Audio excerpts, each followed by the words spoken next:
são chegados os tempos. O Espiritismo, na condução do nosso codificador Allan Kardec, adentrou no mundo dos espíritos e de uma maneira muito peculiar nos esclarece sobre aspectos que antes foram abordados em várias civilizações, na literatura, mas muitas vezes com uma linguagem profundamente simbólica que dificultava a compreensão de todos, ou de uma maneira tão mística que o assunto foi conturbado, dificultando imensamente a compreensão do tema. E um desses temas é o desenrolar do desenvolvimento do orbe terreno. Para isso, nós gostaríamos de relembrar algumas balizas, alguns pontos fundamentais da codificação espírita que norteiam a nossa reflexão sobre esse tema.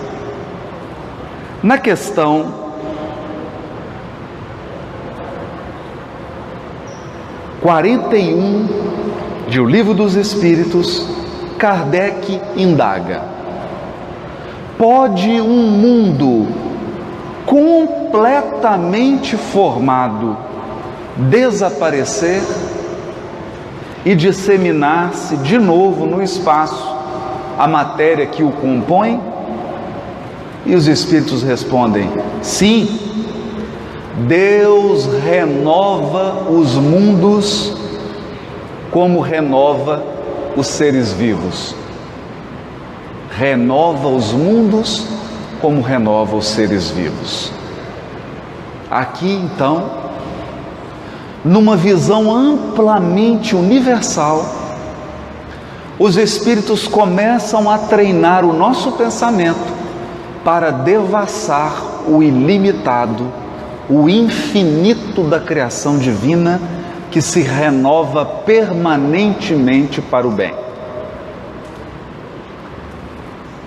Na questão 780, Kardec pergunta: o progresso moral acompanha sempre o progresso intelectual? E os Espíritos respondem: decorre deste, mas nem sempre o segue imediatamente. O progresso moral decorre do progresso intelectual. E na questão 780A, por se tratar de uma resposta tão inusitada, o codificador pergunta: como pode o progresso intelectual engendrar o progresso moral?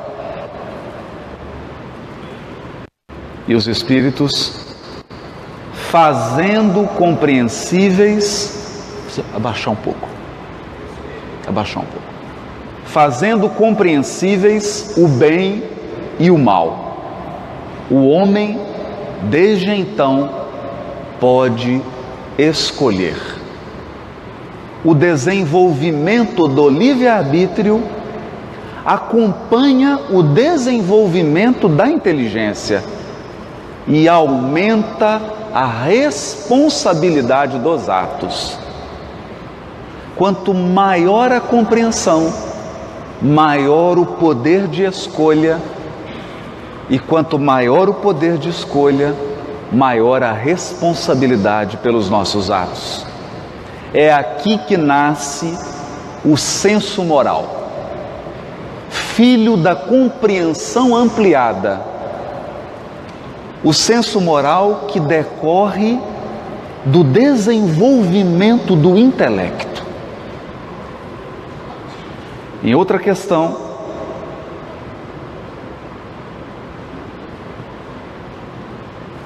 questão 114, quando Kardec trabalha a progressão dos espíritos Ele pergunta: os espíritos são bons ou maus por natureza?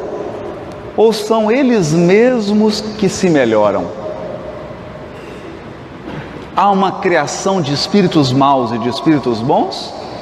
Ou são os próprios espíritos que se melhoram? São os próprios espíritos que se melhoram. E melhorando-se, passam de uma ordem inferior para outra ordem mais elevada. É porque está muito alto o microfone.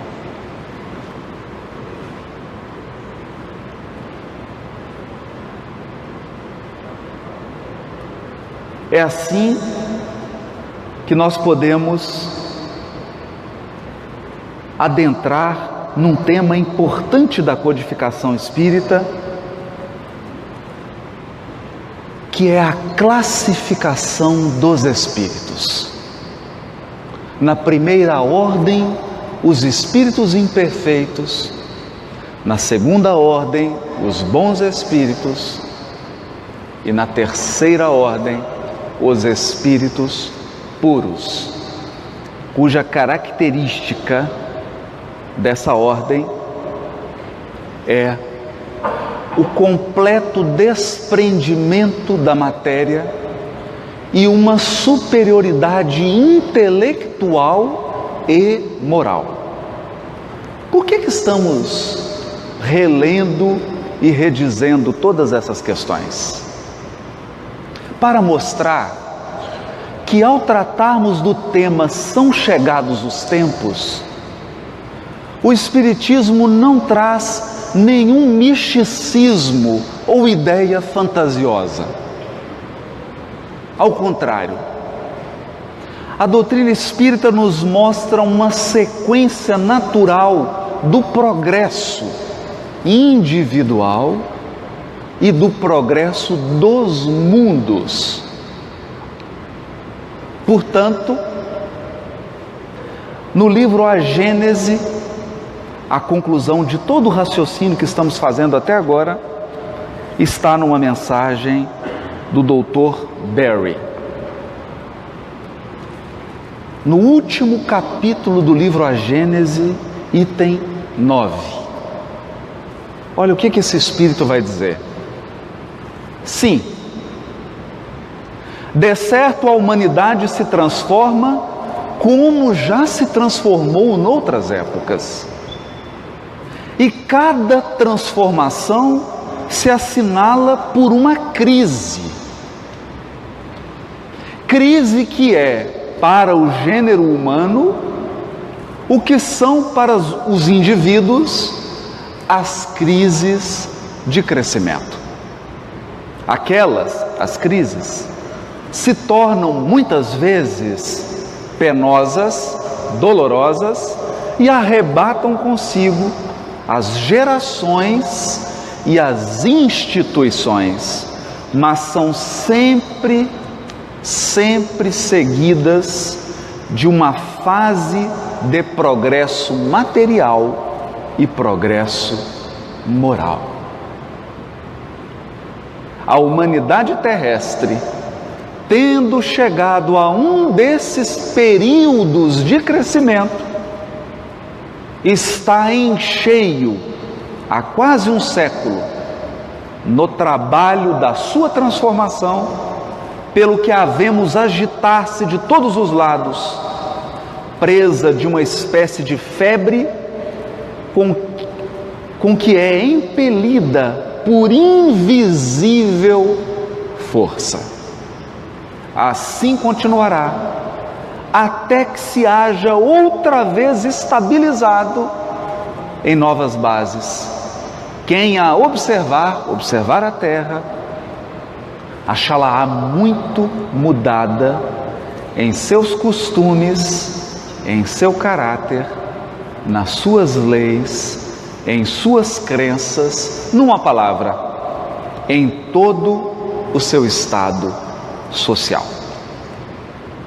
É aqui que nós podemos compreender a grandeza da abordagem espírita do tema. Ninguém sai da infância e ingressa na adolescência sem uma crise. É uma crise que se expressa no aspecto físico corporal, mas é também uma crise que se expressa no aspecto psicológico.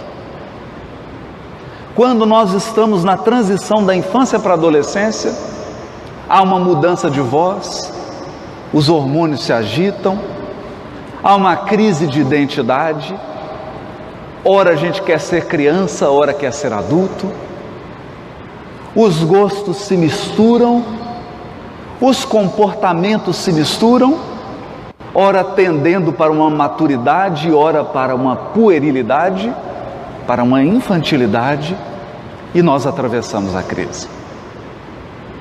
Ingressamos na adolescência.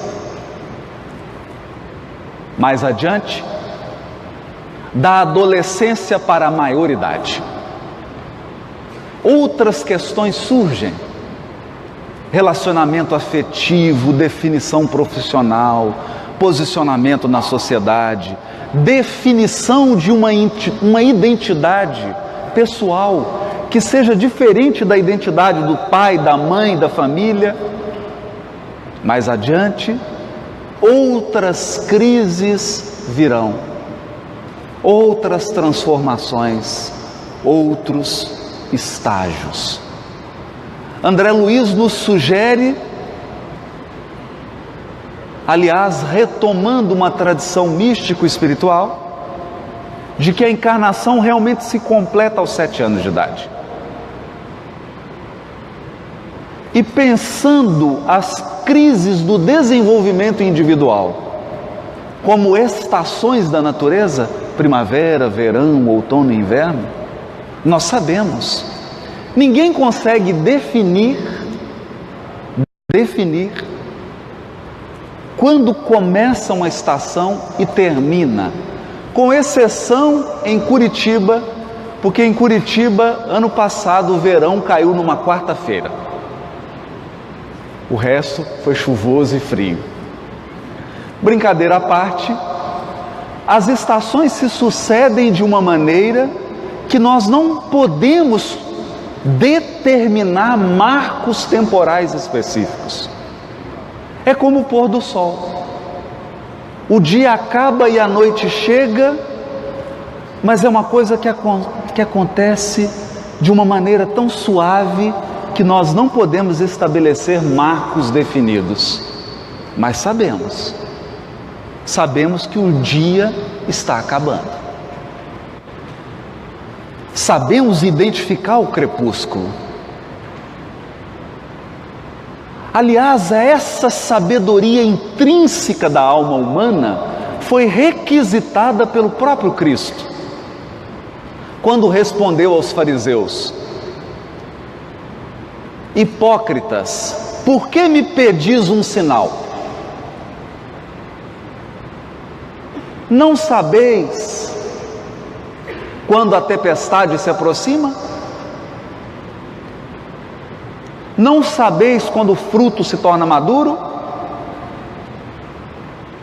Se nós conseguimos apreciar esses fenômenos que são leis da natureza, por que não conseguimos observar o nosso crescimento e desenvolvimento individual?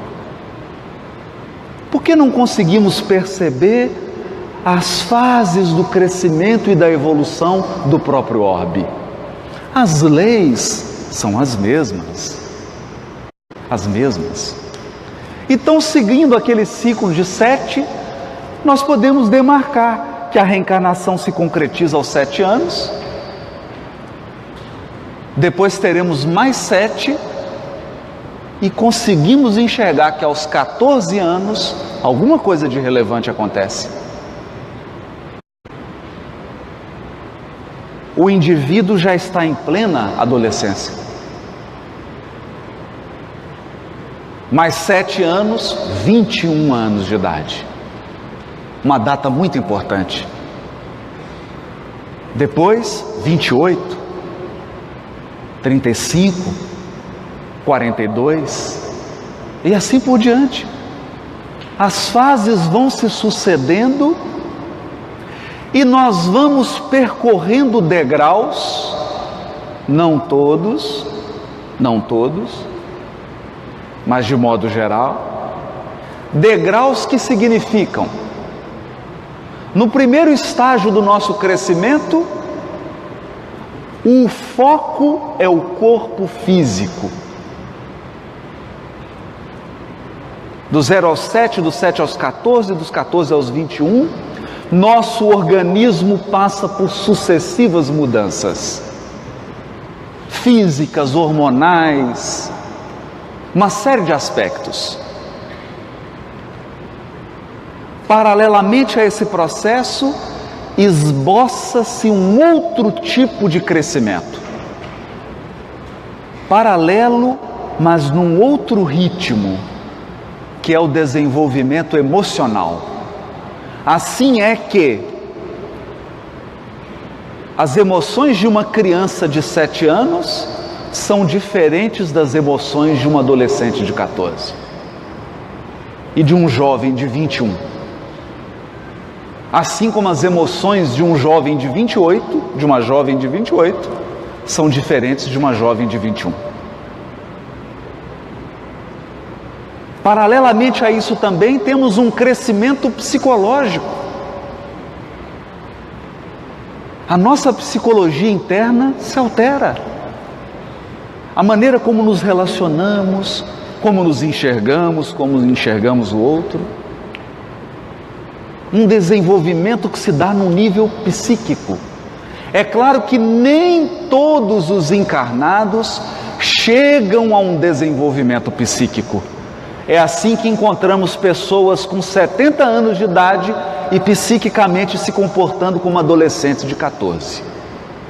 Mas não é a regra. A regra é que o desenvolvimento atinge as esferas psíquicas e há um outro gênero de crescimento individual, o progresso espiritual. É assim que a nossa experiência espiritual é uma aos 14 anos, mas é outra completamente diferente aos 42. Assim como a nossa experiência espiritual é muito diferente dos 42 para os 70 anos de idade. Observando então as pessoas, se nós olharmos para o lado, é isso que o Espírito está apontando. Vamos entender o que está acontecendo com a Terra. A Terra também passou pela sua infância. E o que se trabalha na infância? O aspecto material, o corpo. A Terra também passou por convulsões, definições de continentes, definição da sua forma geológica. Era a infância terrena, que os espíritos chamam de mundo primitivo. É quando um homem está num processo de desenvolvimento físico. Ele está se definindo como um planeta. Acontece que chega um momento que fisicamente o orbe se estabiliza. Então hoje nós podemos ver claramente quais são os continentes, a estrutura da Terra, que permanece mais ou menos estável, porque o planeta também vai envelhecer. A Terra também chegará à velhice, e o planeta Terra também irá morrer. Por quê? Porque Deus renova os mundos como renova os seres vivos. O planeta também terá o seu ciclo de declínio material. paralelamente ao ciclo de crescimento material, a Terra experimentou um ciclo de desenvolvimento emocional e psíquico. E aqui vale lembrar: quantas civilizações já passaram? Quantos movimentos sociais? Quantas experiências o gênero humano já fez? Pense na Grécia Antiga, no século de Péricles, nos grandes filósofos que nasceram naquele século, impulsionaram o pensamento filosófico, construíram as bases da nossa civilização ocidental. E de outro lado, a antiga China, a Índia, também trabalhando a consolidação da civilização oriental. Grandes movimentos que constituem até hoje marcos da nossa experiência civilizatória. Tudo que fazemos lembra, de certo modo, o Oriente e o Ocidente. As marcas da China milenária e da Índia e as marcas da Grécia estão presentes hoje na estrutura comunitária da Terra. O que significa isso? Significa que nós,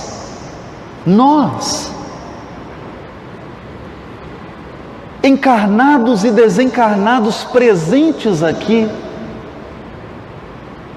estagiamos nessas civilizações, fizemos essas experiências no momento em que era preciso agregar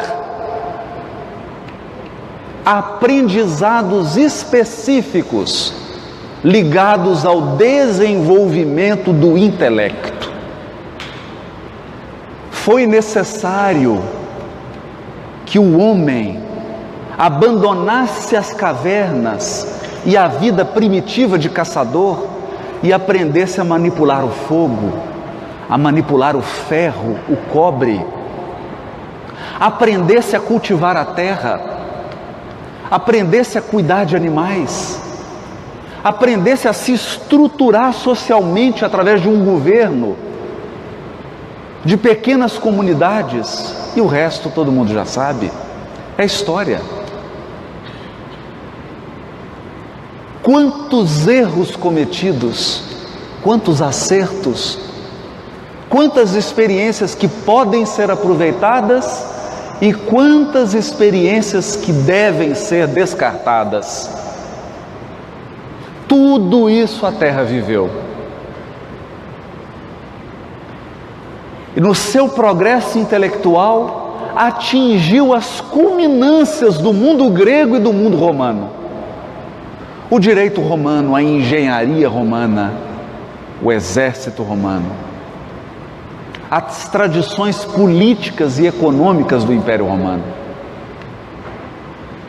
Depois o declínio de Roma, que entrega o seu patrimônio civilizatório para a Europa. Toda a história europeia, de erros e acertos, de truculências e de grandezas, de voos e de quedas desastrosas, construindo o intelecto humano, um desenvolvimento sem precedentes, até que a humanidade atinge um amadurecimento intelectual. Não mais uma maioridade.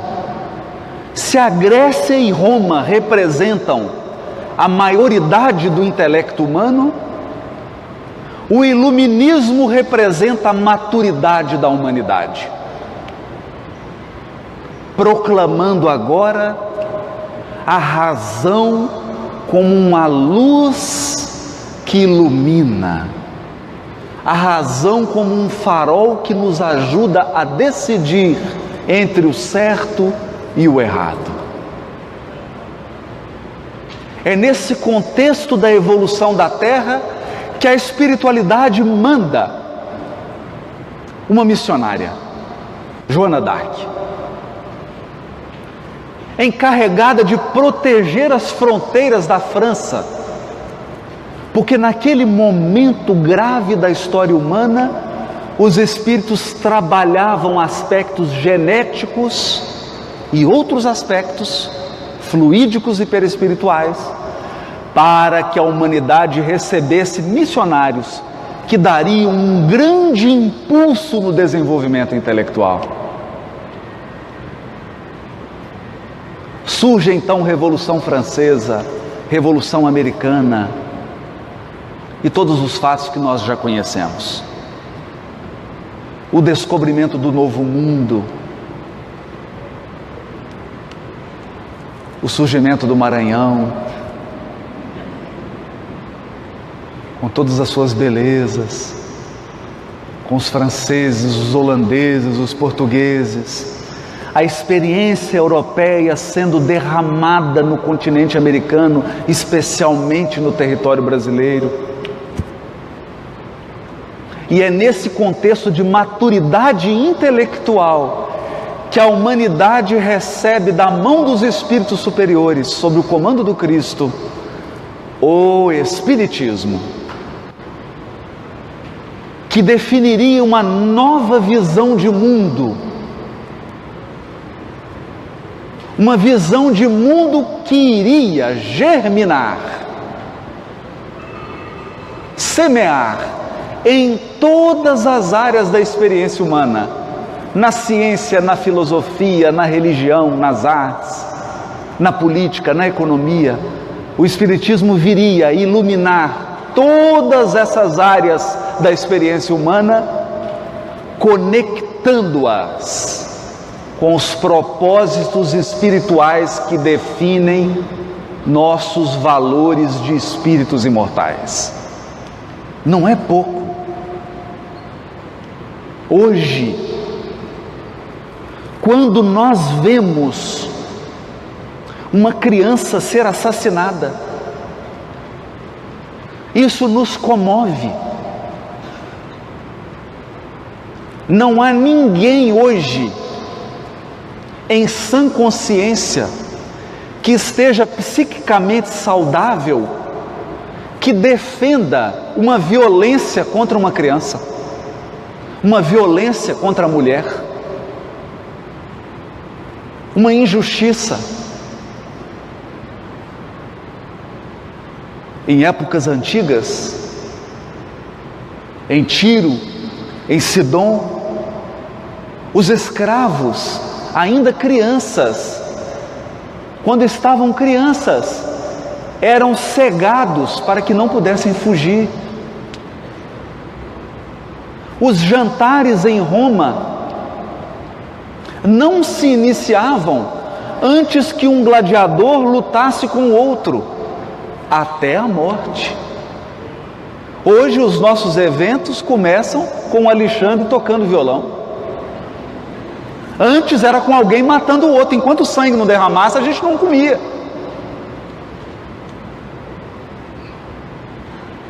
E isso fere a nossa sensibilidade. Por quê?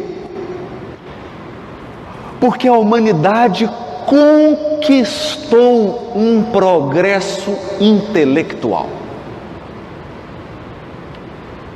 Ela conquistou, a duras penas, muitas mortes, muitas revoluções, muitas comoções sociais, para que a humanidade, enquanto gênero, alcançasse o patamar que alcança hoje.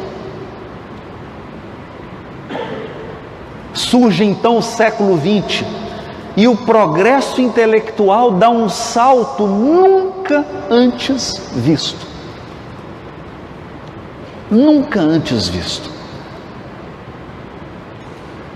Se em 1902 você encontrasse alguém e dissesse para alguém que teria um aparelho, que você poderia conversar com uma pessoa em outro país, vendo a imagem dela, você seria internado no hospital psiquiátrico. Ou levado para uma sessão de exorcismo,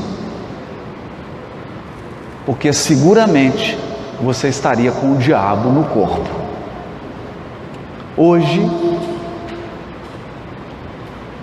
as comunicações deram um salto. E a renovação tecnológica é tão veloz que nenhum de nós hoje é capaz de prever como será em outubro de 2018. Ninguém se arrisca.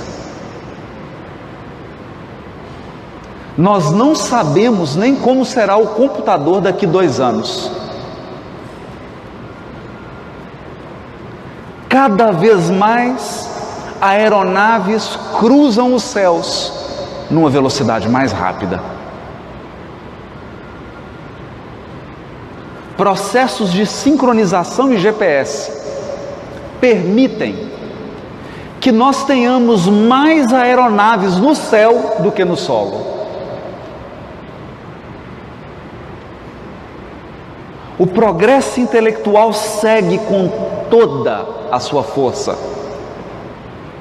mas se o progresso intelectual é uma onça pintada com fome, o progresso moral é uma tartaruga de barriga cheia.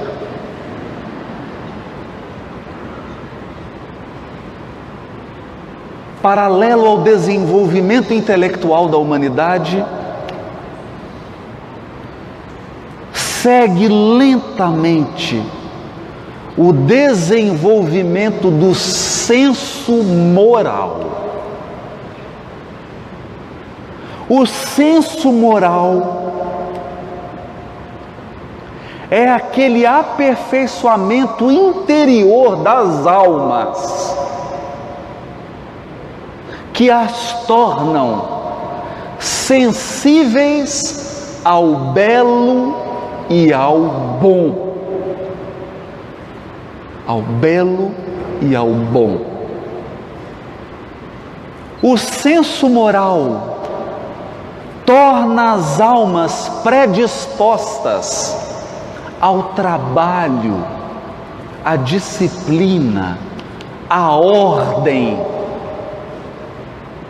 ao respeito mútuo.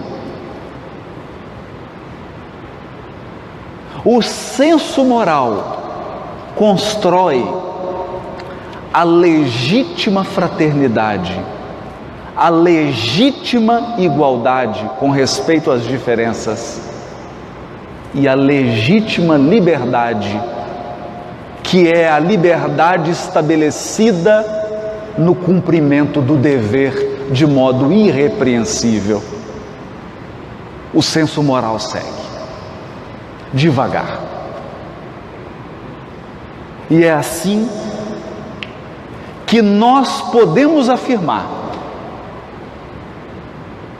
que os tempos são chegados, não por uma razão mística,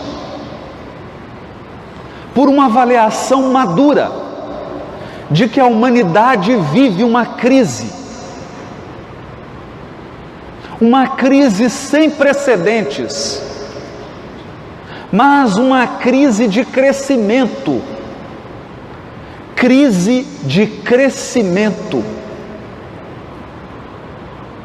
Repara em uma criança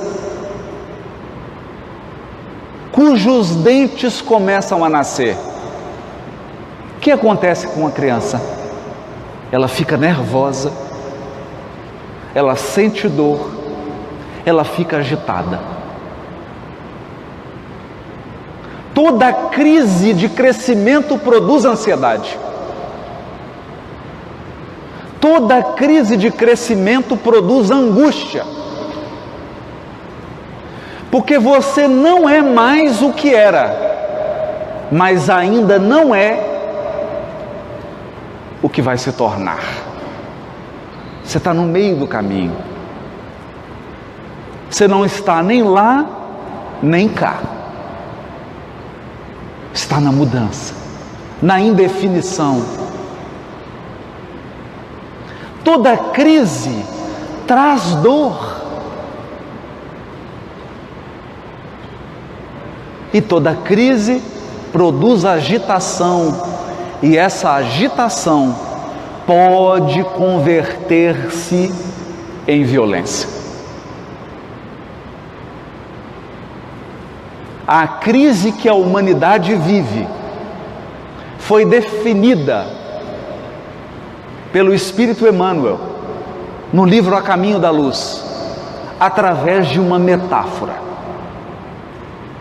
De uma metáfora.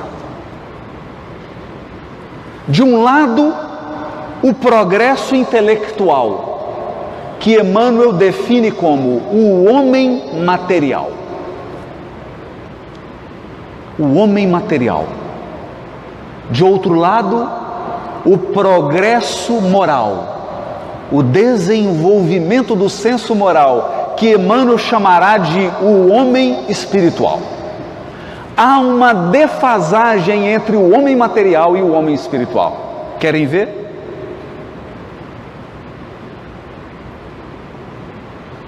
Hoje, aqui em São Luís, você dá entrada em um hospital. O médico faz 2 pequenas incisões e, através de uma câmera, um médico em Londres pode operar você.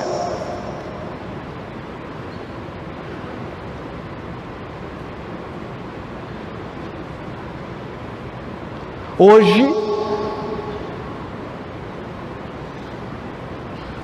muitos têm filhos que estão em outros países e que estão assistindo a esse congresso agora ao vivo.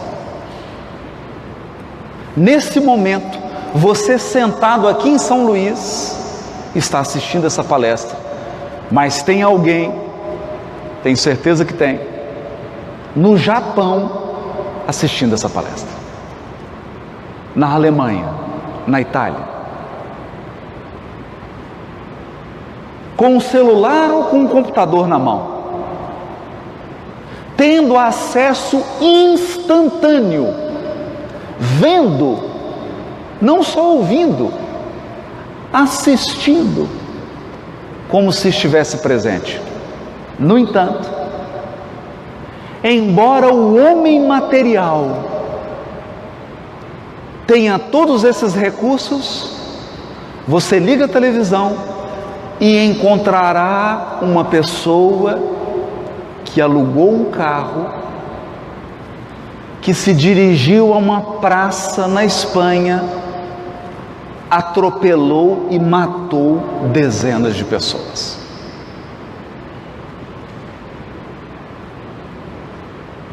Se de um lado nós temos o encarnado, que vai para o aeroporto em São Luís, toma um avião, e algumas horas depois está em outro continente, simultaneamente, nós temos uma pessoa responsável pela guarda de uma creche, que põe fogo em várias crianças e põe fogo em si mesmo.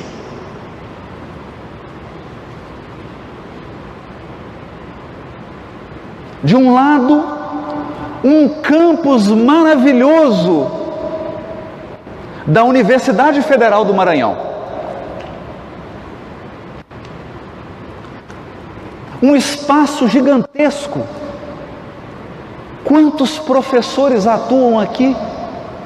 Quantos mestres, quantos doutores, quantos pós-doutores, quantos intelectuais trabalhando aqui nesse espaço?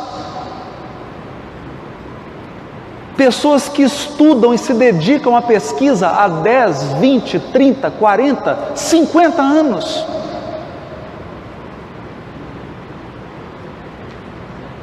Com uma agudeza intelectual enorme. E aqui em São Luís, enquanto eu estou falando, provavelmente uma ou duas pessoas já cometeram suicídio.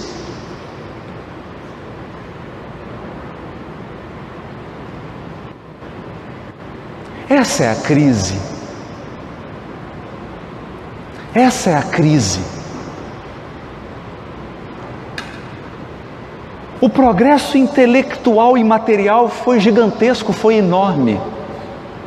Mas o progresso moral da criatura humana não deu conta de acompanhar.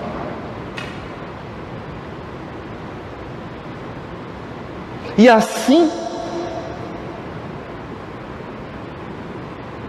embora nós tenhamos instituições respeitáveis, elas não funcionam. E nós acreditamos que a solução é criar outra instituição para que a instituição principal funcione.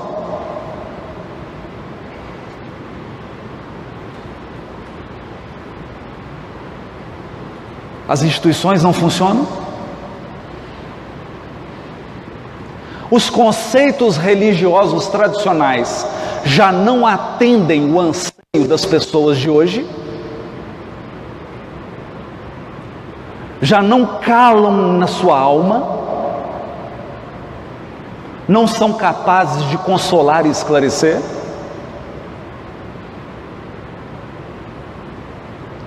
Espalhou-se no mundo um modo de vida predatório e materialista. Predatório e materialista. A ponto de alguns especialistas em economia afirmarem: se todos os países do mundo adotassem o padrão de consumo dos Estados Unidos, nós precisaríamos de 8 terras para dar conta do consumo. Por quê? Por conta do desperdício, do lixo gerado.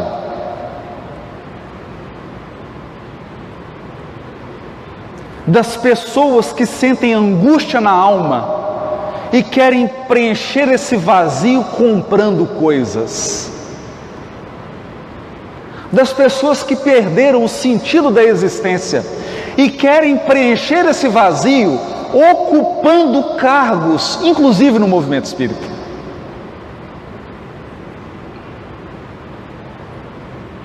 Uma crise sem precedentes.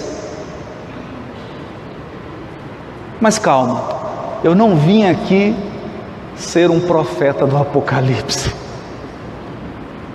A crise é de crescimento. É de crescimento. O crescimento é inevitável, inexorável.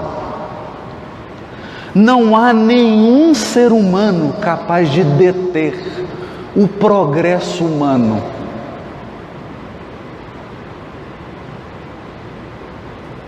O progresso da humanidade, como se diz em Minas Gerais hoje, é água morra abaixo ou fogo ladeira acima. Não tem volta. Ele vai se concretizar. Até lá vai acontecer uma coisa curiosa, que nós já estamos vivendo, inclusive na sociedade brasileira. padrões que não mais atendem aos nossos anseios espirituais continuam existindo porque nós não construímos ainda padrões novos.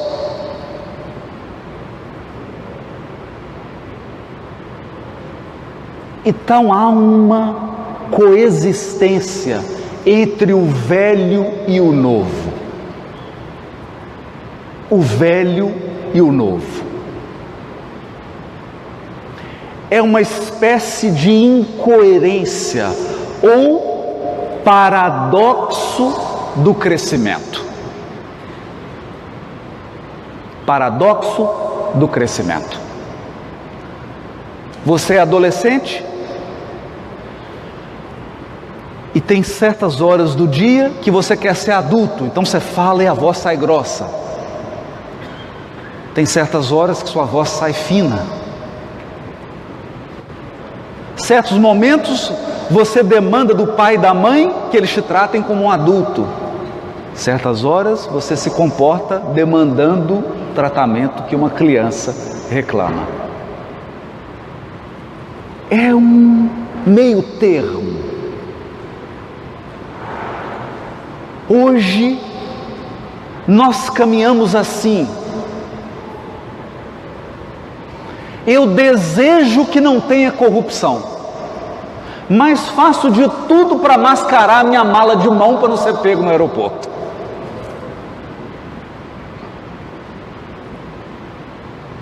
Eu exijo mais ética e transparência na política, mas me permito certos desvios na vida pessoal.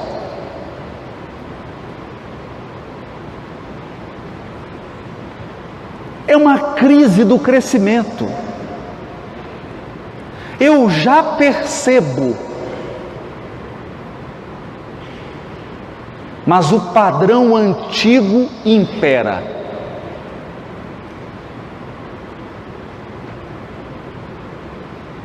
Em regra geral.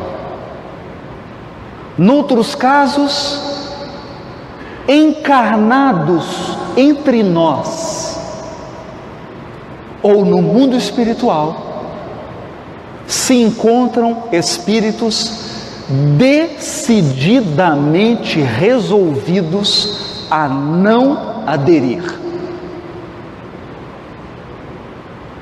Não aderir. É assim que nós encontraremos na política, na economia, nas leis, no judiciário, na medicina, nas religiões, incluindo o nosso movimento, posturas que definem absoluta rebeldia.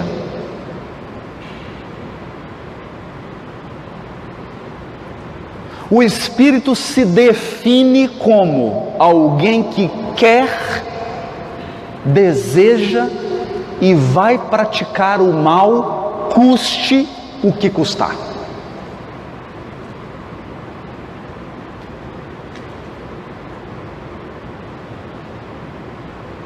Diante desse quadro complexo, em que um grupo reduzido de espíritos se cristalizaram na rebeldia, e muitos detendo poder político, econômico e intelectual.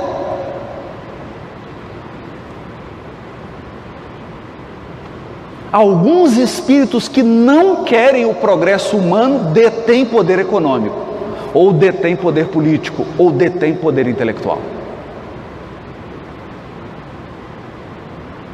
E representam polos de resistência. A abstração feita desse grupo, que é uma minoria, embora com um poder enorme, gigantesco, há uma multidão de encarnados e desencarnados que agem na inconsciência, que agem de modo instintivo, que agem no hábito. Eu quero um mundo mais limpo. No entanto, chupo o picolé e jogo a casca, jogo o plástico na janela do carro.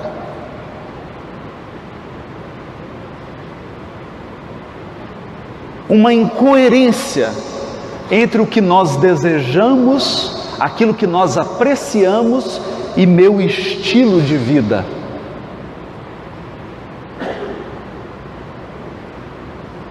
Uma multidão é então que mais de 100 anos atrás os espíritos superiores definiram para Allan Kardec que a transição do orbe,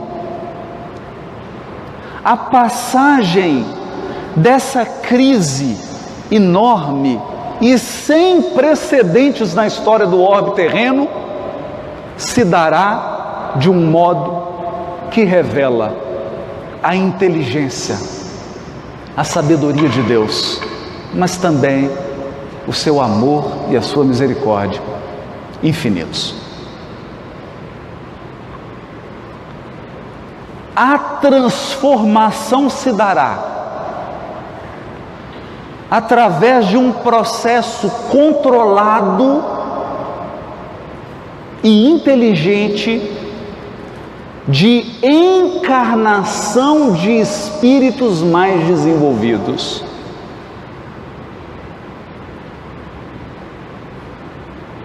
E esses espíritos, renascendo nos lares,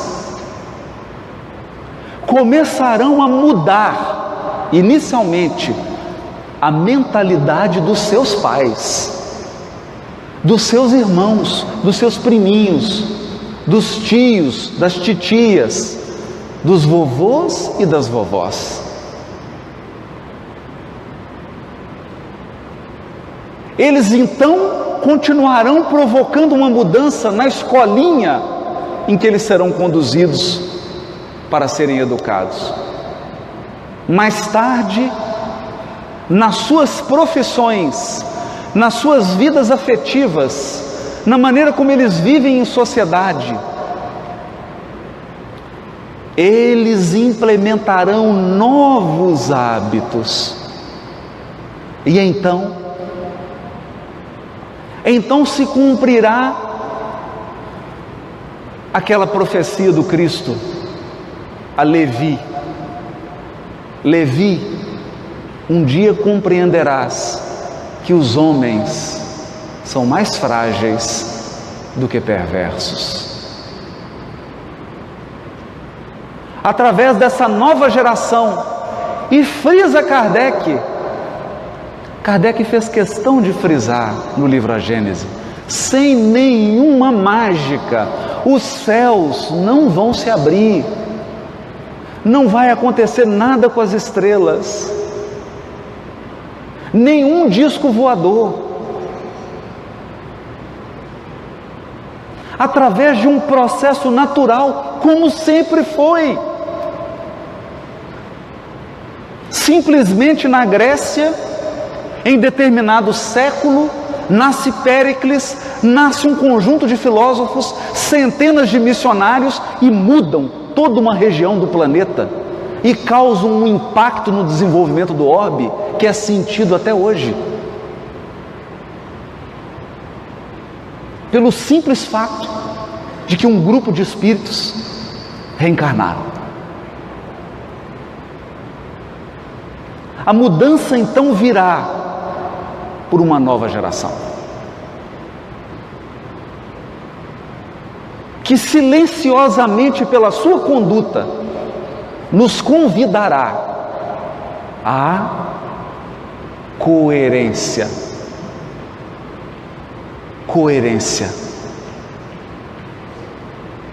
Nós seremos convidados a equilibrar, a elevar o nosso padrão moral ao nível do nosso padrão intelectual. Nesse dia, nós teremos sim criaturas com imenso potencial na fala, nas artes, na escrita, na ciência, na política, em todas as áreas humanas.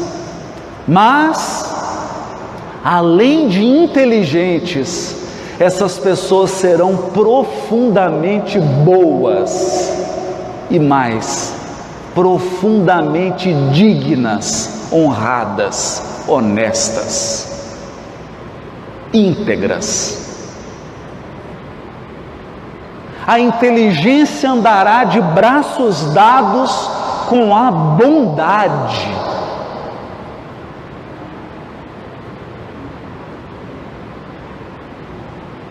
E nós poderemos novamente voltar a confiar. Confiar nas pessoas, confiar nas palavras. Confiar nas instituições, confiar nas leis. Confiar naqueles que exercem um papel preponderante na condução das comunidades, porque eles serão bons e eles estarão a serviço do crescimento da comunidade e não do interesse pessoal.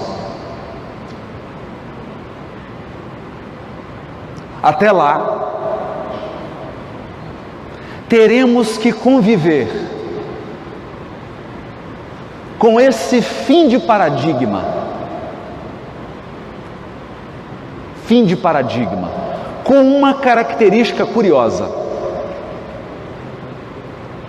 O mal está cada vez mais engenhoso. O mal está cada vez mais ousado.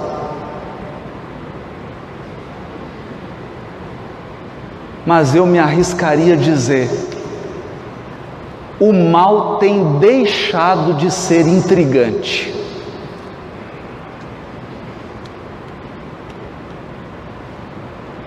Porque as pessoas devotadas ao mal, hoje, elas não têm vergonha de dizer. Elas assumem publicamente que querem o mal.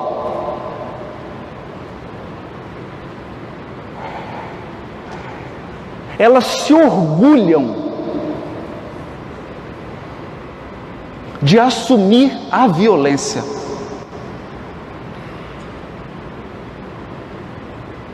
Elas se orgulham de assumir a ostentação material.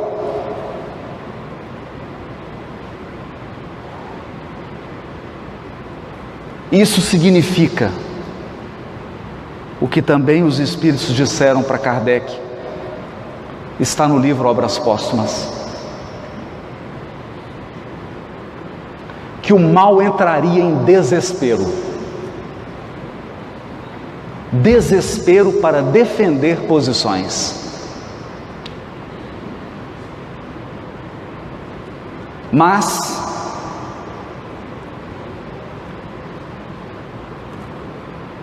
como ensinou Jesus a Mateus, quem governa o mundo é Deus. E nós, que temos essa marca de compromisso com a nova era, que temos um compromisso espiritual e intelectual com a nova geração, com a nova fase para onde a humanidade se destina, permaneceremos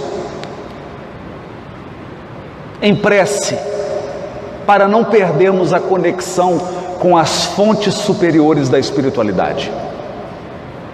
Permaneceremos no trabalho digno e no cumprimento do nosso dever, para que o nosso verbo não seja apenas um sino que ressoa, mas para que a nossa vida seja um exemplo, não de perfeição, mas de dignidade. permaneceremos na defesa dos nossos valores, defesa pacífica. Porque o bem se faz puxando a sardinha para o meu lado, de um modo bem mineiro, cabeça baixa e comendo mingau pelas beiradas. Muito obrigado, boa noite para todos.